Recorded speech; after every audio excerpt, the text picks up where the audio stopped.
Hey guys, I'm Randy Unger, and this is another episode of Unger the Radar, where we talk all things film. And with me tonight, I have a wonderful panel. As always, we've got Erica. Hey, Erica, how's it going? Hey, Randy, glad to be back. We're going to be an interesting show, I'd say, don't you think? Oh, I know it will be, and I'm very excited. We got some interesting films. But before that, I want to introduce Miss Rachel Kolb. Rachel, welcome back. Hi, happy to be back. Maybe not for all of these movies, but I'm happy to be back regardless. So Okay, that's fine. And do I see? I think I see a little guest next to you. yes, Dobby is right here. He would like to give his plug right now that you can find him on Instagram at Dobby the House Doggo. Oh, Dobby, I love Dobby. Dobby for life. And last but not least, Mr. Matt Roran. Hey, Matt, welcome back. Hi, how's it going? Welcome. You're only here like every week, but we love you. I actually sleep here. Yeah. I sleep inside this Zoom box. Ooh. So when you're not here, I'm still here. That sounds like a good Pixar film. This isn't a house. This is a background that I live in. I love it. I love it. All right, guys. So pandemic picks. What are we watching this week? Erica, what are you watching? What's streaming? Most everything I've been watching just finished up. I was enjoying on PBS Atlantic Crossing and Something by Fire, and that just finished. Prodigal Son. Why can't I speak English right now? Which Fox canned. They had no right to. It was like the last intelligent thing on TV. So everyone, help us save Prodigal Son. The Arrowverse is finishing up, and it's like I saw somewhere they're thinking of spinning off Brainy and one of the other superheroes, and I'm like, okay, I don't dislike Brainiac 5. And I was excited to see some of the new stuff that's coming in CW. I've been watching a lot of Ovation. One show that I've been watching, Crashed, is going into its second season because it's a Canadian show. I've been watching a lot of Epic. Condor, which we started talking about the last time I saw you, it was 2 seasons in, just finished. It was definitely a worth watch. Not many people ever look at Epic, but it's a great channel with so many things that no one knows about. Yeah. So well, I've heard of it. Ending. I'm not going to spoil it. Thank you very much for that. Awesome. Cool. Brendan Fraser made it further than you thought he would. Oh man, I haven't seen him in years. That's what we talked about forever. I said, You said, like, is he the villain? I said, no, I think Brendan Fraser is, but he might die within like a week or two. I'll tell you, I had there was a phase after The Mummy came out where I wanted to watch every single movie of his. and I almost he did a great job in the series. If you love him, he's definitely an intense part of it and worth watching. Also, is the rest of the show. What show is it again? Condor. Okay. Good to know. Rachel, what are you watching these days? So I finished up the final season of Shrill on Hulu, which added some really great actors for the final season. I'm just sad that it's over. And if anything, I feel like the ending didn't really feel like an ending. It felt like there should have been at least several more episodes. Yeah, it went by really quick. Yeah, and I like watched it all like 2 or 3 hours. I'm like, that's it. And the fact that Daniel, what's his name, who plays her father, from Home Alone, Daniel Stern. Stern is great. Yeah, I love that it. he only got to show up via video phone because of the pandemic. Both him and the actress who plays the mother from SNL. Yeah. They were very much missed this season. Yeah. So Shrill. And Shrill. It's really fantastic. The book is also very good too. And I'll also recommend real quick. I just started Invincible on Amazon. Nice. I love the comic. I haven't started yet, but I'm very excited for it. After the first episode, how that first episode ended, I was hooked. I can't so wait. Good. I gotta jump into that. Good titles, Rachel. I love it. Great. Matt, you're always watching some good TV. All righty. So I'm still doing some Disney stuff. I'm 1991 still. A lot of TV. So I just finished the Empty Nest season 4, and the only 6 episodes of Good and Evil, which was with Terry Garr and a very young Seth Green with like long, gross hair. Redhead dudes should not have long hair. That's just the way it is. It was the era. Sorry, redhead guys. Yeah. Don't do it. And it's a weird like soap opera-esque.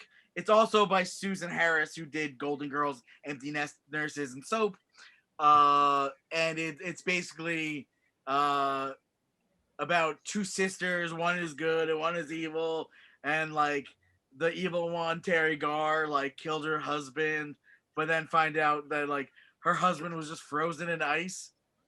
He like pushed him off a mountain, and he was just frozen in ice, and he came back like 5 years later. I mean, it was like kind of weird, not great, but not bad. It had some good jokes in it. Is that a series or a movie? It was a series. It was only 6 episodes. They canceled it. That is so weird. It was like I think it was on ABC, which most of her stuff was on NBC at the time. And you know, she had that block of Golden Girls, Empty Nest, and Nurses, and this was kind of like the final year of Golden Girls. She got this other show. It didn't work out, so I just finished watching that. I watched Deceived. Speaking of good Hitchcock-esque, you know, Goldie Hawn and John Hurt. John Hurt. That was a good one. And then I'm now watching the Power Pack pilot episode that was never picked up, which of course is the Power Pack is a group of children who get superpowers. It was a Marvel comic that I was obsessed with when I was a kid. And in 1991, they made a pilot episode for Fox, and nothing ever happened with it.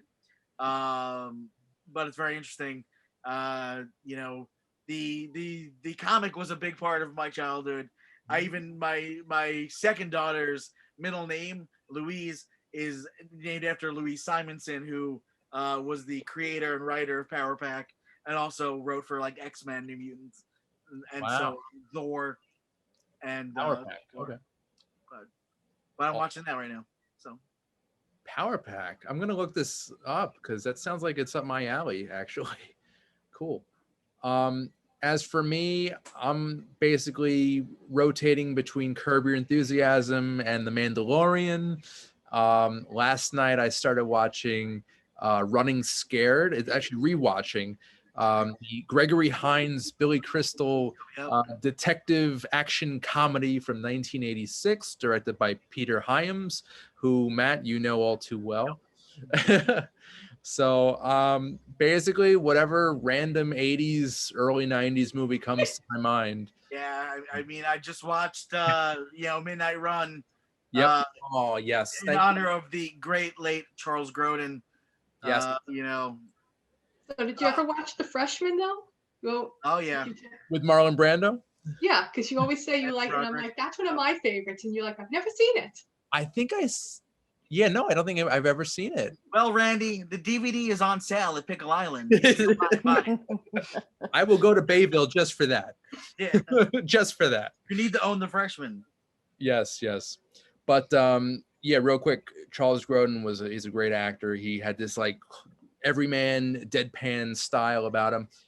Probably the best known role of his for me was the first Beethoven, the movie about a big rambunctious dog that leaps into the hearts of this suburban family. And Charles Grodin is the father of that family. He was also in a movie which a friend of the show, Jared Albert, and I love, called Clifford. Yes. And where Charles Grodin plays uncle to a rambunctious 10-year-old boy played by, drumroll, Martin Short. 1994's Clifford, guys. It's a really dumb movie. It's funny as hell. And So how come that works and yet a grown man in whatever that movie? Because it's a comedy. Okay. Woman in the Window. Comedy. Yes. Because it's supposed to be absurd. I love how the supposed- title's it's literally right supposed to behind be Rand. absurd. But I didn't see But it. Erica's already Woman forgotten in all I see is Amy Adams the whole time. With Martin Short, it was all about the camera angles, and he's Yeah, already kind of short, but I don't know. It worked. Yeah. It's not just his last name. Right, exactly. Thank you. Also, if we're talking about great Charles Grodin roles, we have to mention Great Muppet Caper, Muppet Caper. which Okay. was it was my favorite Muppet movie growing up. I really adored that movie. I think mainly because Miss Piggy got to ride a motorcycle, and I thought that was really cool. Oh my God, her going through the stained glass window. I have the tumbler from McDonald's or Burger King of that moment. I love it. I mean, yeah, and it's weird because it's like it's probably my least favorite of the 3 Muppet movies, but it has the best There are song. more than 3. Well, of the 3 real ones, the Jim Henson ones when he was The still 80s, alive. the So 80s. it'd don't- be I don't Muppets Take count- Manhattan, Muppet Movie, and Muppet Great Caper. Caper. I don't count anything. You that, don't count like, them from in space, and you don't count. No, them because Jim Christmas, Henson and was you don't- dead. They don't count. I mean, Muppet I Treasure. mean, I liked Muppets from Space, and I like them the past then, but like the original ones when Jim Henson was alive and his it was before Frank Oz left and all that. It's it's, Gotcha. Is Christmas Carol an honorary one? Ooh, that's- I mean I don't count. The real reason is because I was an adult when those movies came out, so I don't count them. I'm like, well, when I was a kid, there were 3.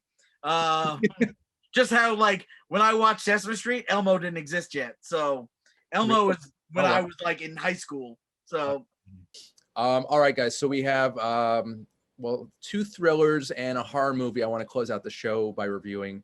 But the first film, it's called The Virtuoso, and I consider it a thriller. Erica may disagree, but basically it follows an assassin who has an assignment to go to a small town. He doesn't know who his target is, so he's basically suspecting everybody and trying to reason and deduce the situation, kind of like feel out everybody in this town. And it could be anybody pretty much. He's the assassin's played by Anson Mount, who's done a lot of TV. It's also got Abby Cornish, who plays sort of the love interest in this mystery thriller. But the main reason I picked this is because it has a supporting role, sadly, a supporting role from the great Anthony Hopkins, who just won an Oscar for The Father. Anthony Hopkins. Anthony Hopkins, fantastic actor. He's a legend in his field. And I was very curious to see what his follow-up was to The Father. I think this was his follow-up. And unfortunately, the movie did fall flat for me. he's definitely not going to win an Oscar for it. Definitely not. No. This is like the I opposite. have a feeling that the Oscars won't even acknowledge this film. Or at least I hope not. It won't, yeah, they're not going to, yeah. They're I not don't gonna think the touch it. MTV Movie Awards would either. I mean, this may be just maybe a notch above a Razzie, I'd say. But Rachel, your thoughts on The Virtuoso? I guess I wasn't as harsh on it as the rest of you. Oh, I like- loved it. I'm like- gonna totally agree.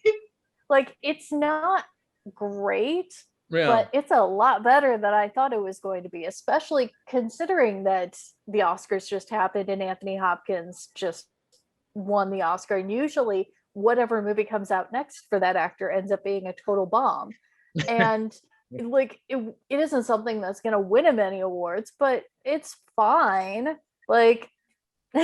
He gives a weird speech about Right. being in a war and committing war crimes, but That's his only um scene, really, and it's kind of a letdown. I was very disappointed by that. This was Yeah. Anson Mount's show. I don't know the actor very well. I know I definitely recognized him from stuff he's done on TV, and he does have a good intensity about him, which is appropriate for the role. I think the highlight is probably Abby Cornish, who very seductive, very, very likable character, but dislikable in some moments. And she has some layers to her. I think that was a very good performance from her. But Erica, I'm curious what your thoughts were. Well, I'm going to disagree with even what you called the movie. I would have called it a mystery or a spy sort of genre, agent type feel. It's a Okay. little weird the way it's just mostly him, like you said, as he narrates his life through those short few days.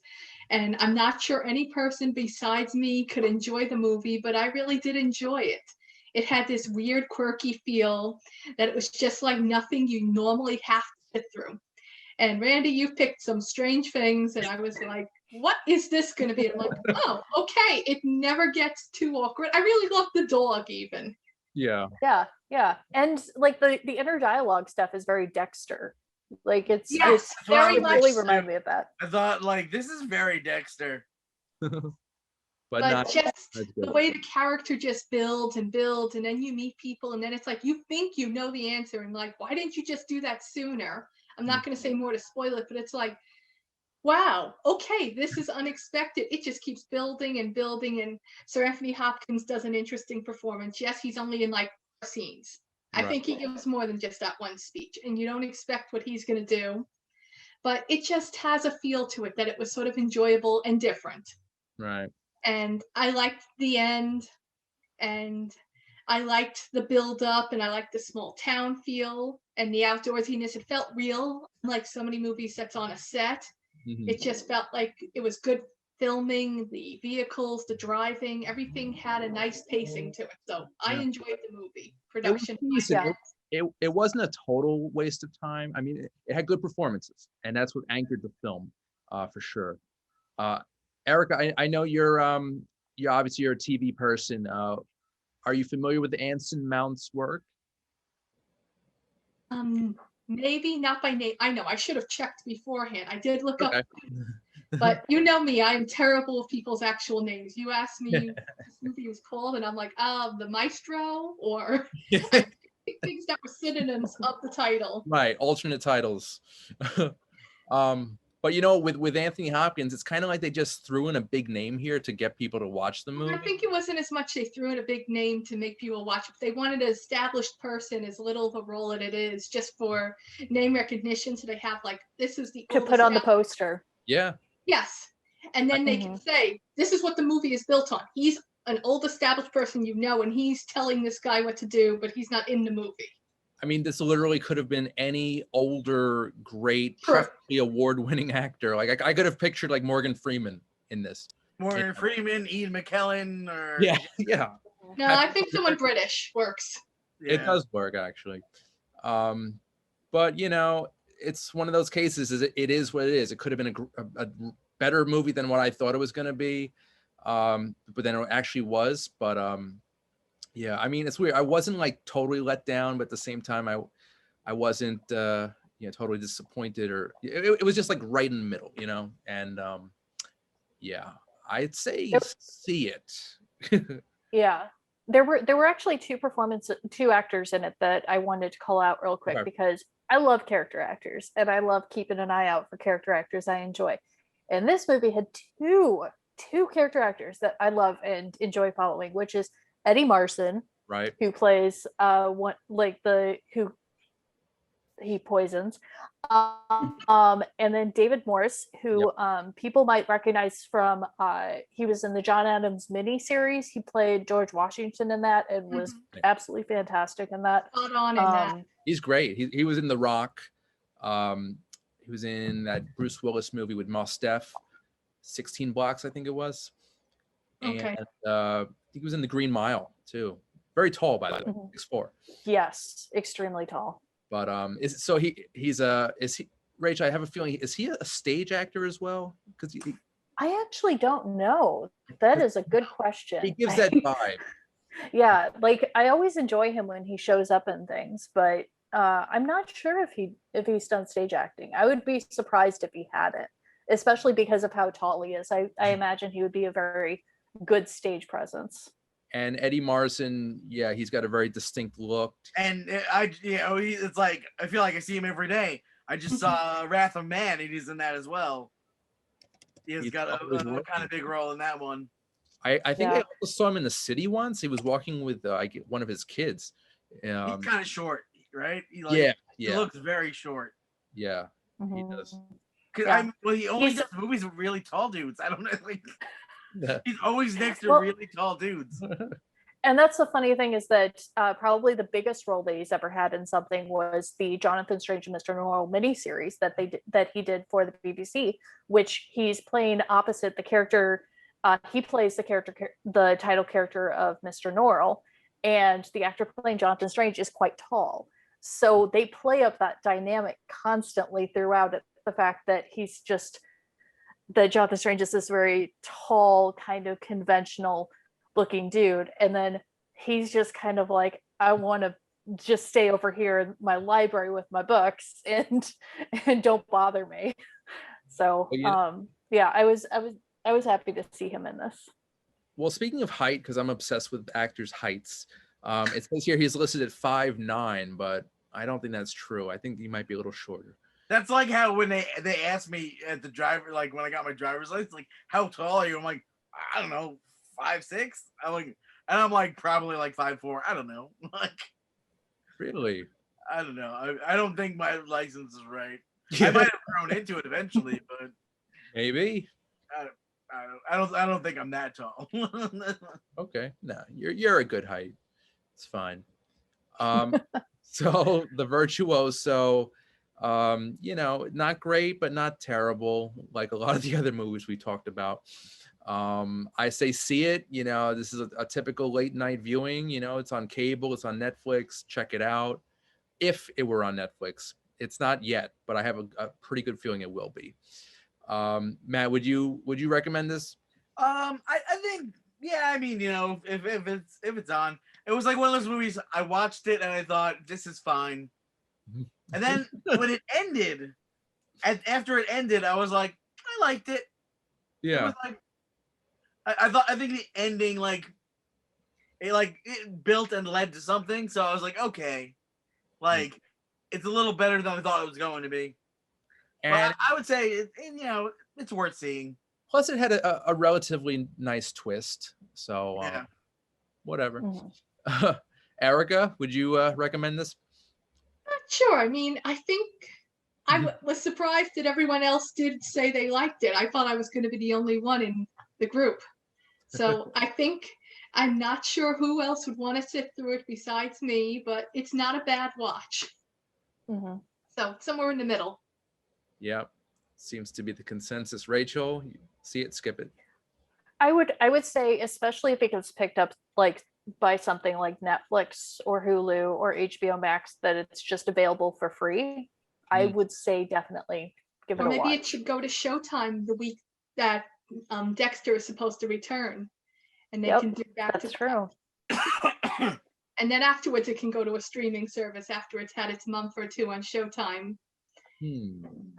That's a good tactic, Erica. You should work in marketing at Showtime. I could see that. All right, guys. Well, The Virtuoso is now available on demand and on DVD and Blu-ray. So check it out. It's an average thriller, nothing special there, but still relatively decent. All right, so we're going to take a short commercial break, but we'll be back with more film reviews right after this. Under the Radar is brought to you by Magnitude Jewelry. Add a 2 to match your attitude. Patent pending interchange genuine gemstone and crystal EMF protection jewelry. For more information, please visit magnitudejewelry.com/gemgirl or call 718-268-6634.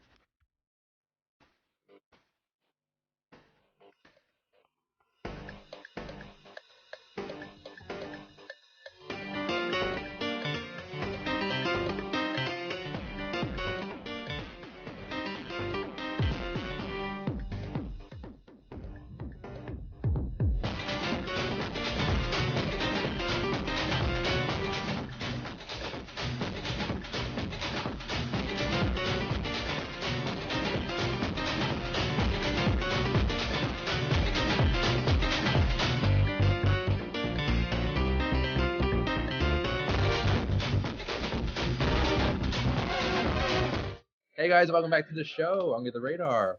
And our second film of the evening is it's Also a thriller, despite what Erica may think of my definition of a thriller.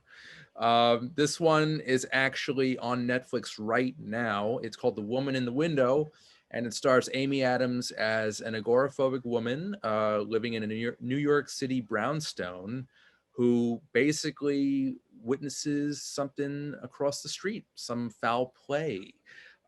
It's a loose retelling of Rear Window, the classic 1950s Alfred Hitchcock thriller. Wait, never heard of are it. you telling me that this movie is inspired by Alfred Hitchcock? 'Cause I definitely I know. did not get It's crazy, that. right? Like, what were they thinking? And I love They're that she's like thinking, watching Rear Wait, Window. we can at add the cell beginning of the phones movie. now.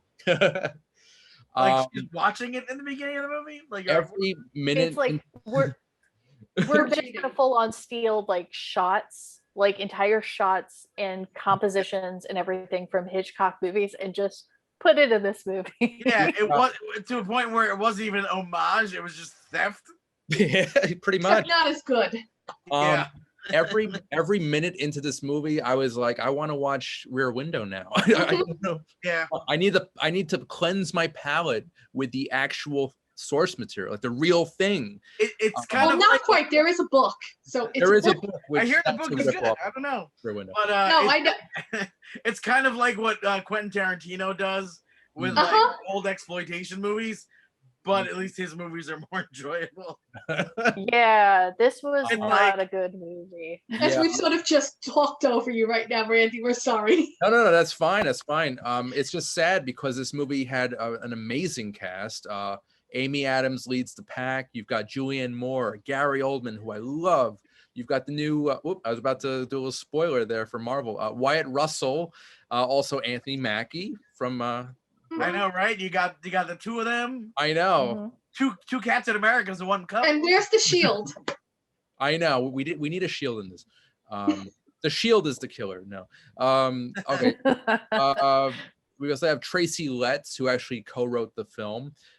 Which was actually written by A.J. Finn, whose novel of the same name this is based on.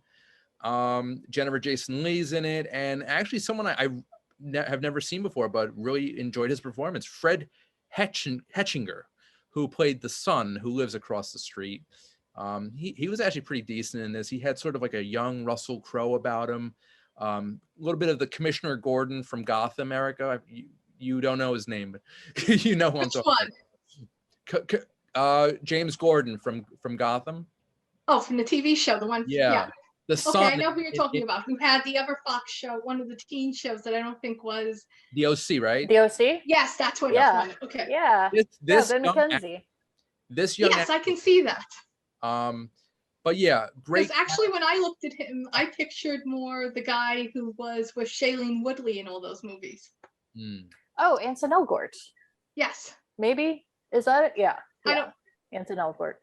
When she, All right. Okay, I'm sorry. All right, guys, focus. No. So, and also this is directed by Joe Wright, who actually directed Gary Oldman in an Oscar-winning performance, Darkest Hour, playing Winston Churchill. A phenomenally better movie, a much different movie. You know, I was actually excited for this movie because I love Rear Window, and I was very curious if this is going to take that type of story in an interesting new direction. It doesn't really. I was really let down. I was bored by this film. I thought Amy Adams gave a strong performance, but other than that, this movie was just very ambitious, and it just kind of fell flat again. So, Rachel, take it away. What were your thoughts? Okay, where do I start? Okay, so I'm going to start with the actor that you were mentioning that plays the son. Yeah. He might have been doing his best in this, but he was very miscast. Like I was watching this with my husband Eric, who's friend of the show, Eric, and his comment was, "I can't believe that everybody's giving Ben Platt a hard time for being cast in Dear Evan Hansen, playing a high schooler, when this kid is supposed to be playing a child." Halfway through the movie, I'm like, wait, how old is he supposed to be? It's like we went back to the 80s I got where you're confused. 30. I'm like, He's not quite 16. A young boy of not quite 16. 21, 22, it seems, but he was playing a 15-year-old. Like That's- at first I assumed he was playing like a 20-something-year-old kid, and then I'm like, I don't know. I'm like, Yeah, then he's like, I turned 16 in 6 months. yeah. I also have to say, like, I'm a fan of Tracy Letts' writing, and I was so let down by this script. Like, nobody in this movie talks the way that anyone ever talks in real life. And and it's like weird because you think like, oh, is that like an homage to Hitchcock? Because you're also getting that wrong. Like no one talks like that in a Hitchcock movie either. Right. Yeah. It's so sad because Rear Window is such a film classic, and I mean, I guess I respect what the filmmakers were trying to do. You know, this is like a love letter to that film. It's also one of the most overdone, like, and it's not like even done well. TV show every TV show that's been on for more than 2 seasons has a Rear Window episode. Like it's like we don't need to see it anymore. And you know what? This is the ending to this. I believe was rewritten a few times because they tested it in front of in screenings, and the audiences were like, "This is a horrible ending," so they rewrote the ending. So this is like do that for this one. This is the better version. Oh man! And we can also thank disgraced producer Scott Rudin for that one, because his name is still attached to this movie, and he was the one that wanted rewrites on the thing. So yeah. And I have to say that this I think is the first real bomb of Joe Wright's directing career, because otherwise all of his other movies are really fantastic. Like almost all of his movies got nominated, repeatedly. Right. And Atonement, Darkest Hour. This we're lucky if it gets a score nomination. Yeah. Which is interesting. I think you mentioned score, Matt, because Danny Elfman. Actually, I think he replaced Trent Reznor and Atticus Ross on this. Yeah, really? They left to go do Soul. Okay, well, good for them. That was a good choice. They left a sinking ship. Won an Oscar. There you go. And my favorite composer, Mr. Danny Elfman, sadly, it feels like he kind of phoned it in with this one. I don't know. That's the kind of score that a movie like this calls for, is something that's phoned in. But it's crazy. Like, oh, okay. But it's crazy because a lot of Hitchcock's films relied on the score pretty much. Yeah. Psycho. And I feel like this one tried too. Yeah. Like they tried but it's. Well, Elfman, he says one of his biggest influences is Bernard Herrmann. So, and he actually scored the remake of Psycho in 1998, which was atrocious. Which was almost as pointless as this movie. Yeah. Oh, a little more so. Yeah. Yeah. The complete shot for shot remake. Yes, but this movie just was so ridiculous. And what's even more ridiculous, no offense, Randy, is that we have Amy Adams just right next to your head watching us describe it. And so as you guys talk, I've been looking and I'm like, she is watching us. What is she thinking we're saying right now about her? She's reading our lips. I can't go outside. They're talking about me. But oh God, horror movies in general. At least it wasn't a jump scare movie, but it was such a ripoff of Alfred Hitchcock's movie. Yeah.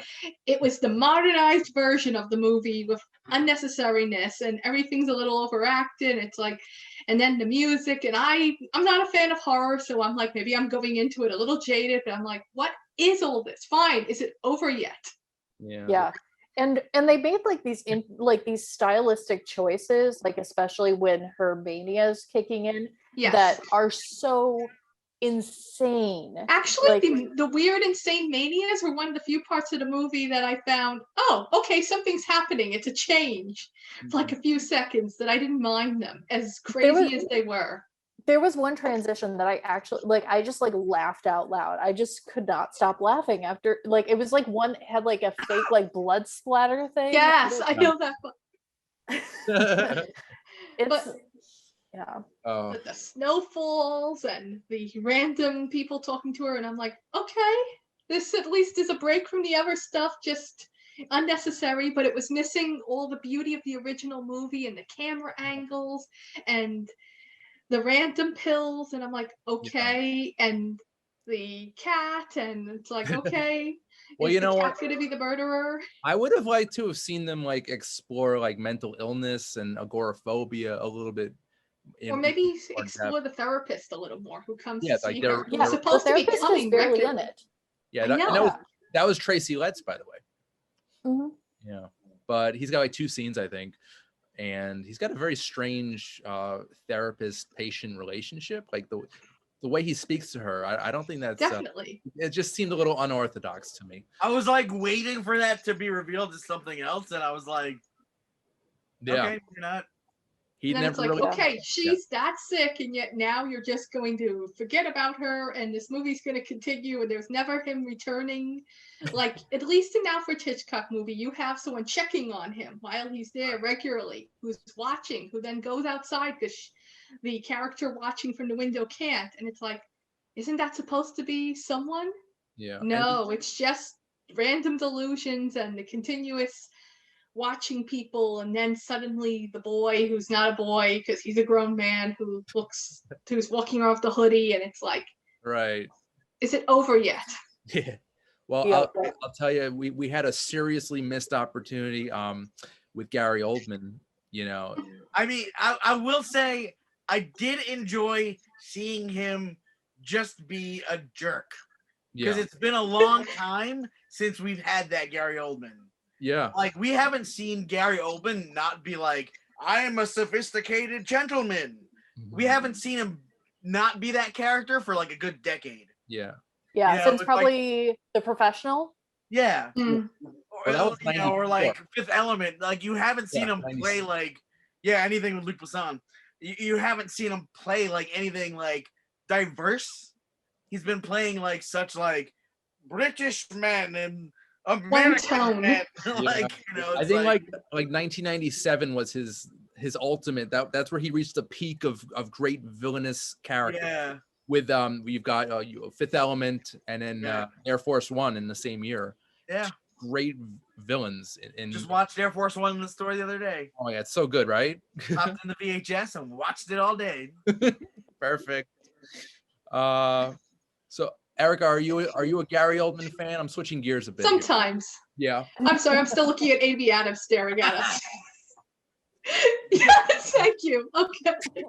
But yes, no, he is an interesting actor who has had both hits and misses, and Yeah. yes, it was interesting to see him here, and it was a different character for me. And I'm not sure if I hadn't looked ahead of time who was in the cast, if I would have spent the first half of the movie going, wait, I know that voice. Who is that?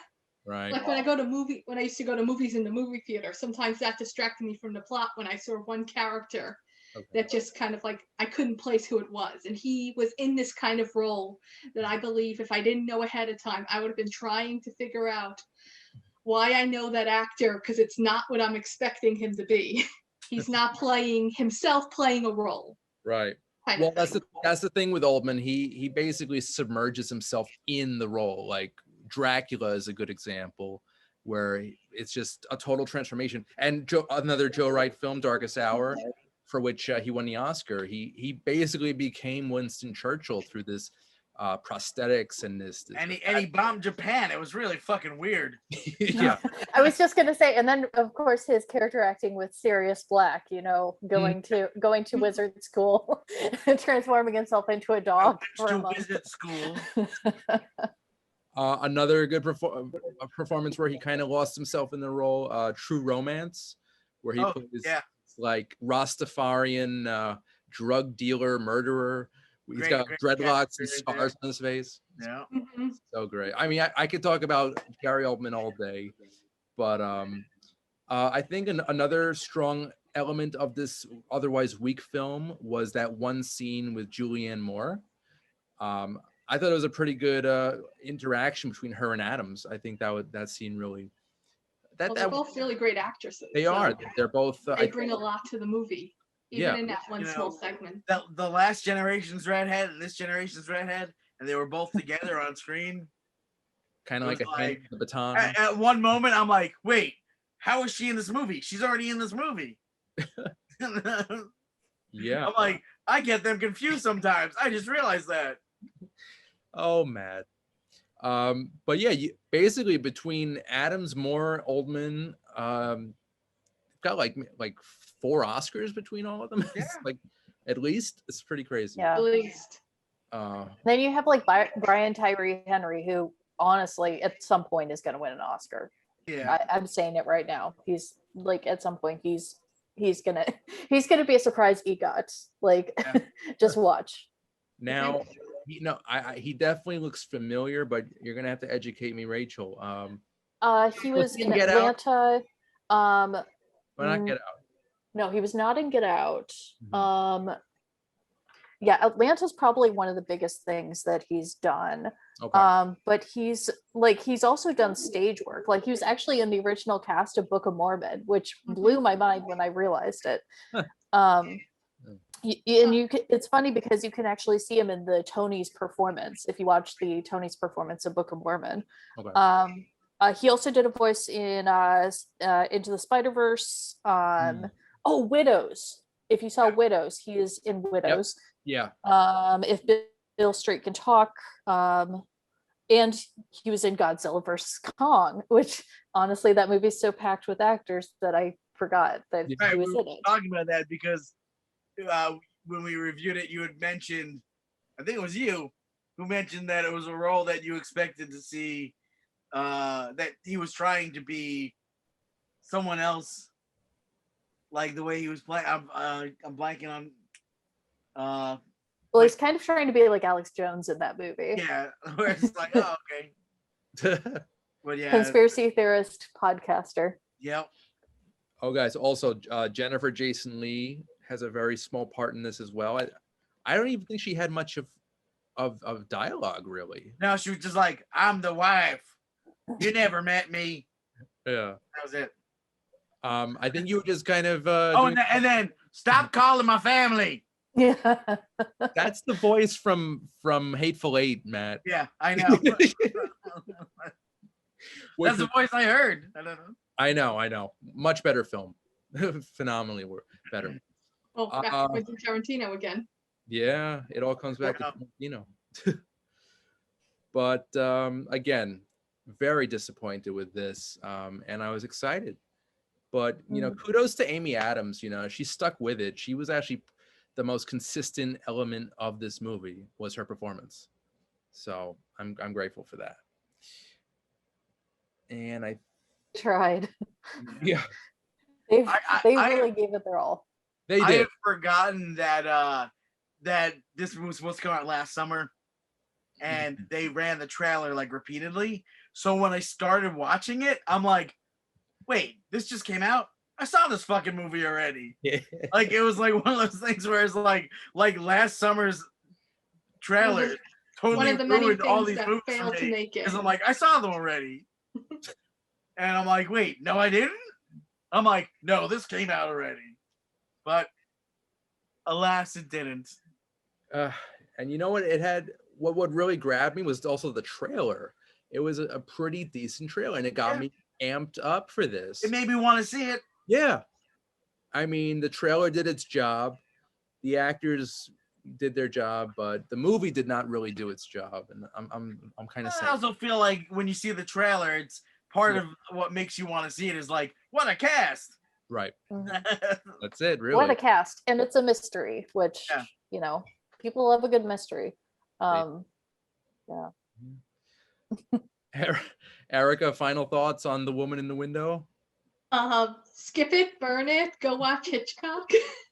I don't know. It wasn't terrible. Amy Adams tried her best. She carried the movie from beginning to end, but nothing could have saved it. So torpedo it. Don't let it ever hit the radar. As soon as it hits a blip, just like, nope, no way. And okay. I'm not saying that just because I'm not a big horror person. I'm saying it because it wasn't worthy of the source material. Yeah. The book that's based on the story that Alfred Hitchcock made. It's just a weak ripoff. And I'm like, okay, I understand. It's a modernized version of the movie. It has laptops, it has cell phones, but it doesn't do it justice. So, yeah. Okay. You know, the book is probably phenomenally better than the film. I'm just. I hope. That's just a guess. I'm going to go with that. Matt, see it or skip it. Keep it. Yeah. Watch Gary Oldman yell, but then don't watch the rest of it. Yes. Someone should just edit down his scenes into just one little video, like a nice 5-minute video of him yelling. Can we also intercut the one detective, not Brian Tyree Henry, but the other detective, the one that at one point just goes, "But your family is dead." Oh my God! And then repeat saying it twice. If I can just leave with one thought about the optimal way to watch this movie, I think if you really want to watch it, I would say watch it like riff tracks or Mystery Science Theater style.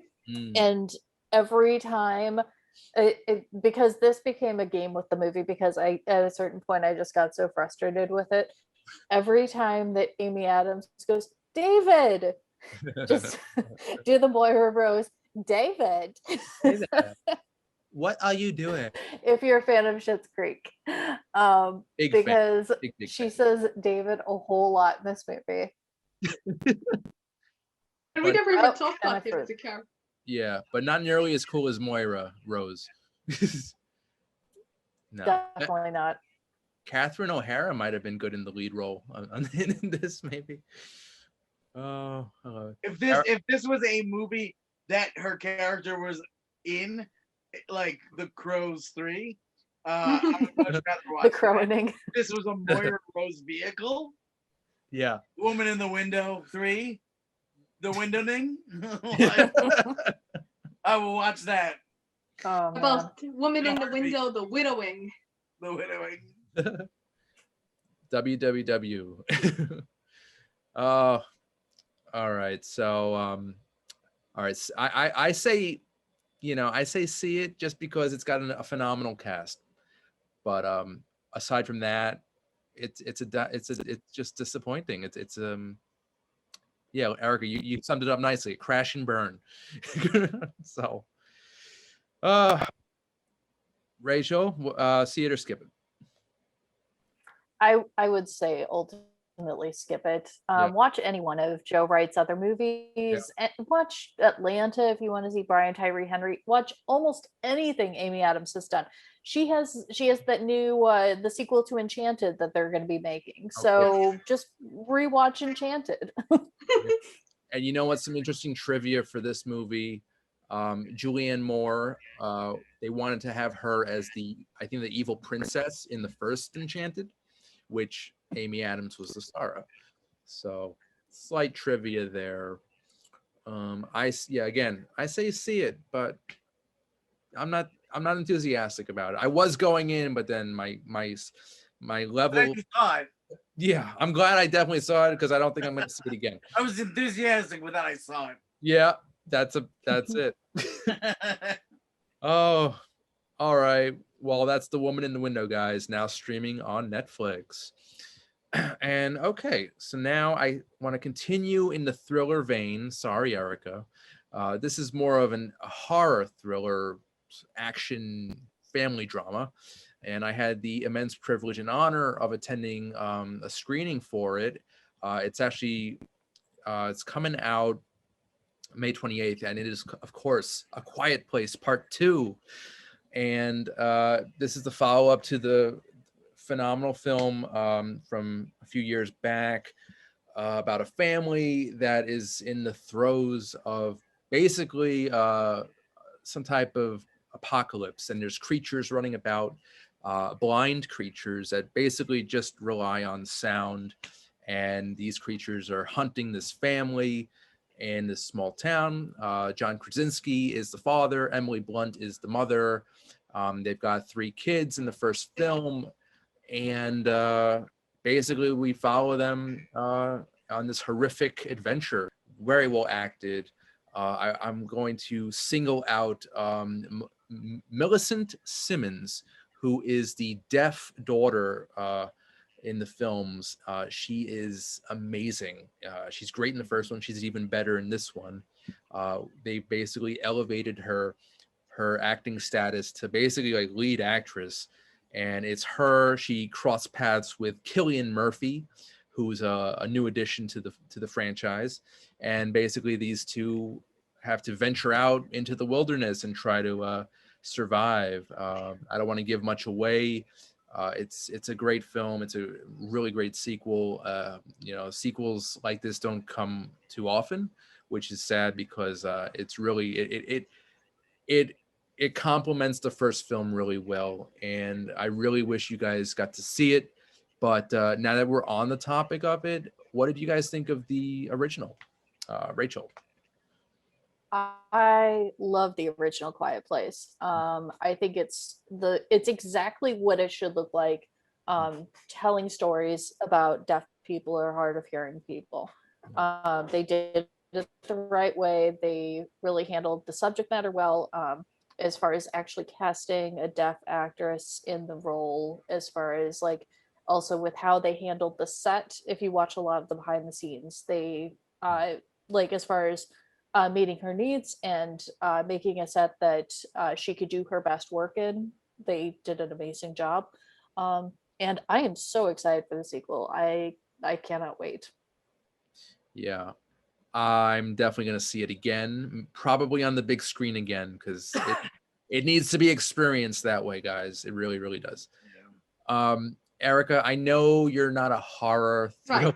person. I mean, I am not going to go see it. And it has nothing to do with how great it is or how much everyone did say that if I'm going to see a horror movie, The Quiet Place would have been one. It was brilliantly done.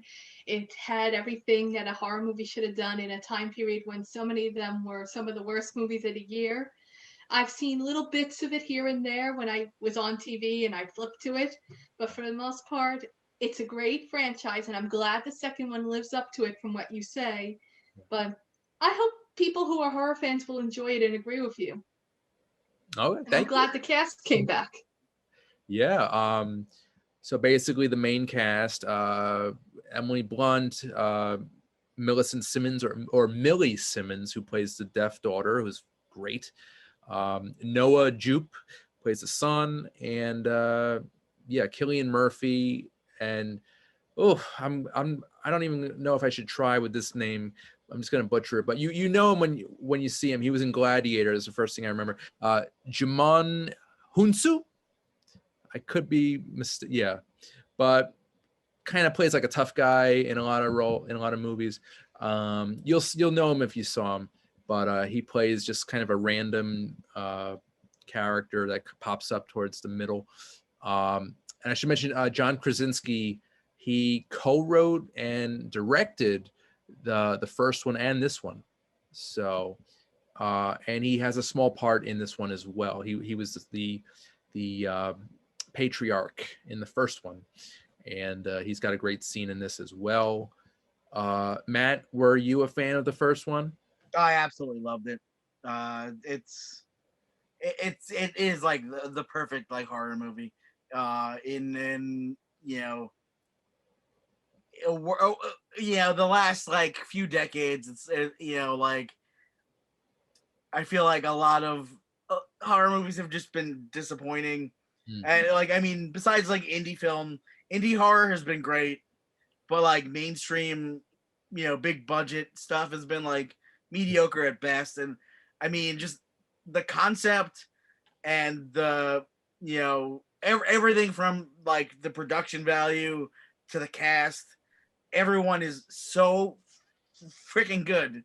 Like everyone in the cast is like top notch. I mean, even the kids are tremendous, and it's rare you see like a cast where like all the kids are good.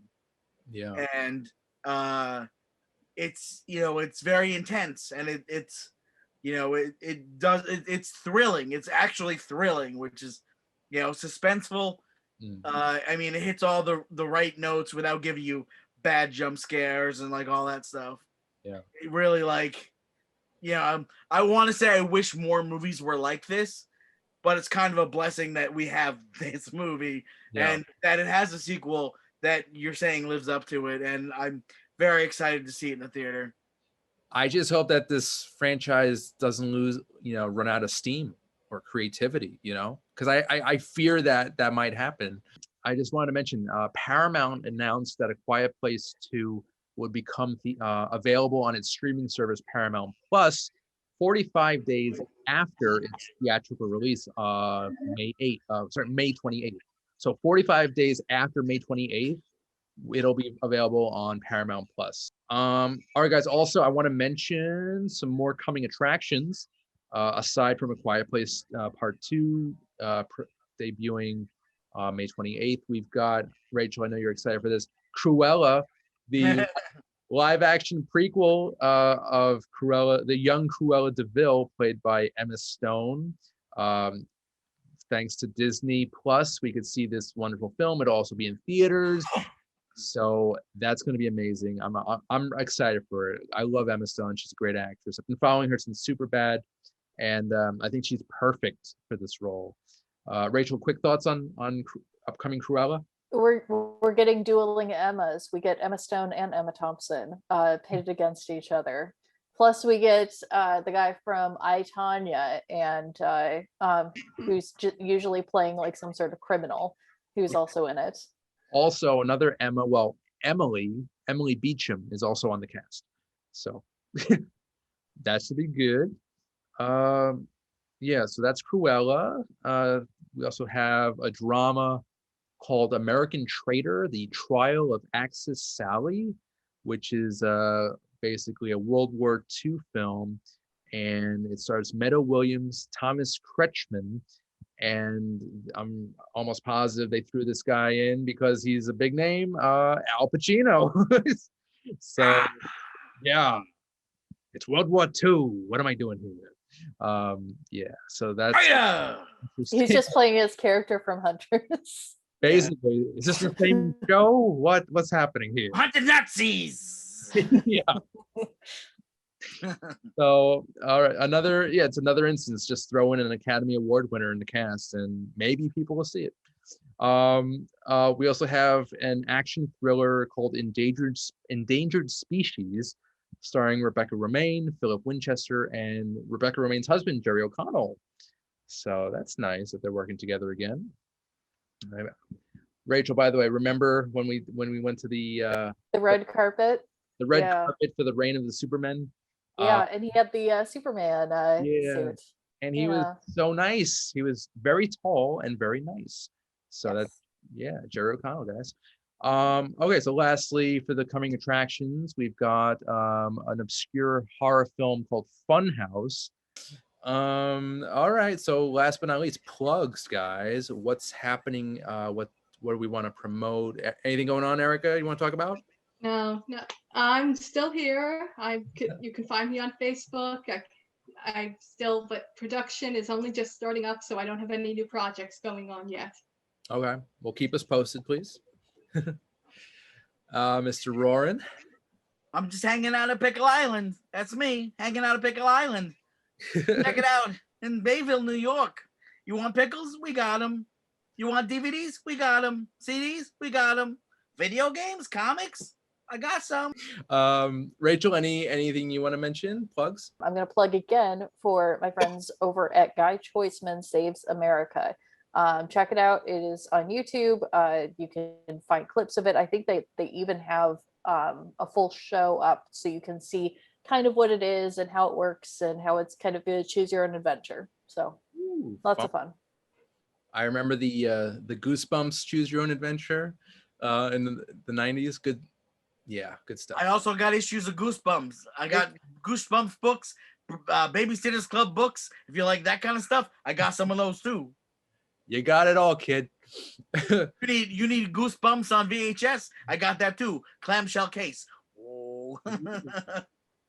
Big spender. And if you want to see all new episodes, we've got episodes of Unger the Radar Mondays at 11 a.m. Eastern on Manhattan Neighborhood Network. And please, guys, if you're on the YouTube channel, just subscribe, share, please spread the word. If you love movies, we're here to entertain you, to inform and entertain. So yeah, again, guys, thank you so much. This was a great show, and we'll see you next time. Take care. I'm Randy Unger, Unger the Radar.